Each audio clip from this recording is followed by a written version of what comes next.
Hi viewers, నిన్నటిదాకా కాళేశ్వరాన్ని కూలగొడతాం అన్న ముఖ్యమంత్రి రాత్రికి రాత్రే మేడిగడ్డ రిపేర్లకు ఉన్నత స్థాయి మీటింగ్ ఎందుకు పెట్టారు? కేసీఆర్ బ్రాండ్ను దెబ్బతీయాలని స్కెచ్ వేసిన రేవంత్ రెడ్డికి ఢిల్లీ అధిష్టానం తలంటిందా? పొలిటికల్ పగలో లాజిక్ మిస్ అయి రైతుల చేతిలో లాక్ అయిపోయిన కాంగ్రెస్ అసలు కథ ఇప్పుడు చూద్దాం. Before that don't forget to subscribe politics with BS. ఇవాళ రాష్ట్ర రాజకీయాల్లో హాట్ టాపిక్ మేడిగడ్డ.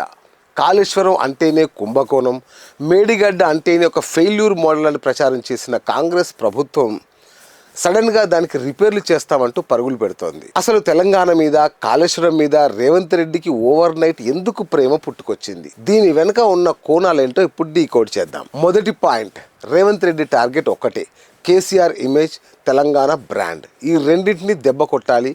కాళేశ్వరాన్ని బద్నాం చేస్తే ఆటోమేటిక్గా కేసీఆర్ పని అయిపోతుందని లెక్కలు వేశారు. అందుకే మేడిగడ్డ పిల్లలు కుంగిపోయినా రిపేర్లు చేయకుండా ఉద్దేశపూర్వకంగానే నిర్లక్ష్యం చేశారనే వాదన బలంగా ఉంది. ప్రాజెక్టు పనికిరాదు అని ప్రజల మైండ్లో ఫిక్స్ చేయడానికి మేడిగడ్డను ఒక టూల్గా వాడుకున్నారు.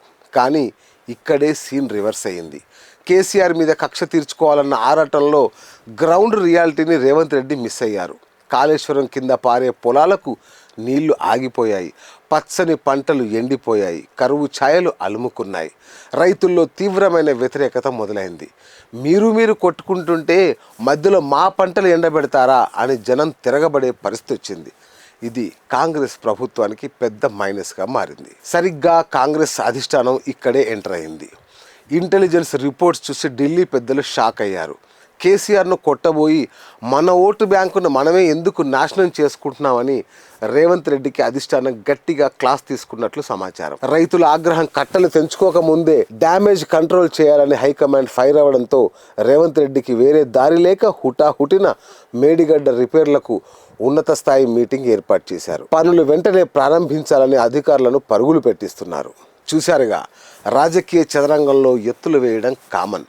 కానీ ఆ ఎత్తులు రైతుల కడుపు కొడితే రిజల్ట్ ఎలా ఉంటుందో మేడిగడ్డ వ్యవహారం నిరూపిస్తోంది. పాలిటిక్స్లో ఎప్పుడు ప్రజలే సుప్రీం.